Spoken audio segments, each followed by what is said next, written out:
ইনকিলাব মঞ্চের মুখপাত্র শরীফ ওসমান হাদি ইতিমধ্যে সন্ত্রাসীদের গুলির ঘটনায় মৃত্যুবরণ করেছেন। ইন্না লিল্লাহি ওয়া ইন্না ইলাইহি রাজিউন। আমার জানা বিষয় হলো শরীফ ওসমান হাদির এই মৃত্যু কি শাহাদাতের মৃত্যু হিসেবে গণ্য হবে? প্রিয় দর্শক, কোনো মানুষের মধ্যে যদি আল্লাহর সন্তুষ্টি লাভের আশায় মানুষের কল্যাণ সাধনা, ইনসাফ প্রতিষ্ঠা করা, মুসলিম মিল্লাতের চেতনা ধারণ করা এবং মানুষের অধিকার আদায় করার মানসিকতা থাকে এবং সেটার জন্য তিনি যদি লড়ে যান, সংগ্রাম করে যান, এমত অবস্থা যদি তার এই চেতনার কারণে তিনি আক্রমণের শিকার হন এবং মারা যান, সন্দেহাতীতভাবে তিনি শাহাদাতের মর্যাদা লাভ করবেন ইনশাআল্লাহ তাআলা। ঈমানদারের মধ্যে যদি আল্লাহর সন্তুষ্টি লাভের জন্য জীবন বাজি রাখার মানসিকতা থাকে এবং তার অসৎ কাজে বাধা প্রদান, অন্যায়ের বিরুদ্ধে তার প্রতিরোধ এবং ইনসাফ প্রতিষ্ঠার মানসিকতা লালন করার কারণে তিনি যদি আক্রমণের শিকার হন, তাহলে সেক্ষেত্রে তিনি অবশ্যই শাহাদাতের মর্যাদা লাভ করবেন। সেই জায়গা থেকে শরীফ ওসমান হাদিকে আল্লাহ তাআলা শাহাদাতের মর্যাদা দান করুন, আমরা সেই দোয়া করি। আর এমনিতেই নবী সাল্লাল্লাহু আলাইহি ওয়াসাল্লাম বলেছেন, মান কুতিলা দুনা দামিহি ফাহুয়া শাহীদ।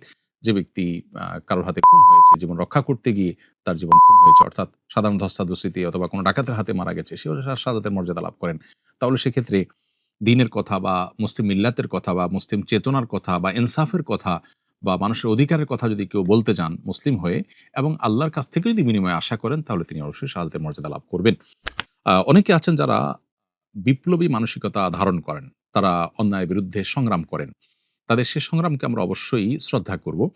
কিন্তু তার মধ্যে যদি আল্লাহর প্রতি বিশ্বাস না থাকে অথবা তিনি যদি এই সংগ্রামটা করেন তার মানবিক চেতনা থেকে শুধুমাত্র, এর জন্য তিনি আল্লাহর কাছ থেকে কোনো বিনিময় আশা করেন না, আল্লাহর সন্তুষ্টি লাভের আশায় করেন না, কোরআন হাদিসের নির্দেশনার কারণে করেন না, তাহলে সেক্ষেত্রে তার এই আত্মত্যাগটা শাহাদাত হিসাবে বিবেচিত হবে না। শাহাদাত বিষয়টা আসলে নিয়তের সাথে সংশ্লিষ্ট বিষয়। কেউ যদি আল্লাহর সন্তুষ্টির আশায় জীবন বাজি রাখেন, যা করেন তা আল্লাহকে খুশি করার জন্য করেন, তার জীবন মরণ আল্লাহর উদ্দেশ্যে যিনি উৎসর্গ করার জন্য প্রস্তুত থাকেন, তাহলে সেক্ষেত্রে তিনি শাহাদাতের মর্যাদা লাভ করেন।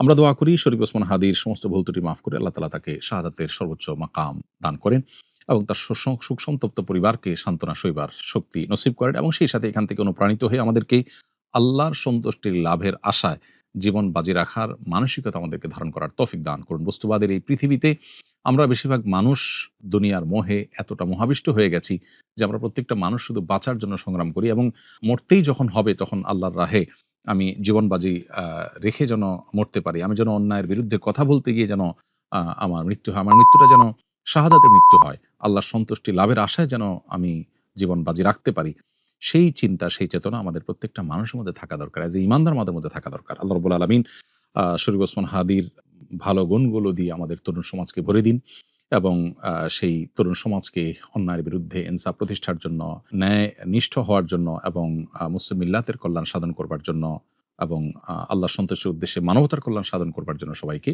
দুনিয়ার লোভ মোহের ঊর্ধ্বে উঠে আল্লাহর উদ্দেশ্যে নিজের জীবনকে উৎসর্গ করার এবং নজরানা পেশ করার তৌফিক আমাদেরকে দান।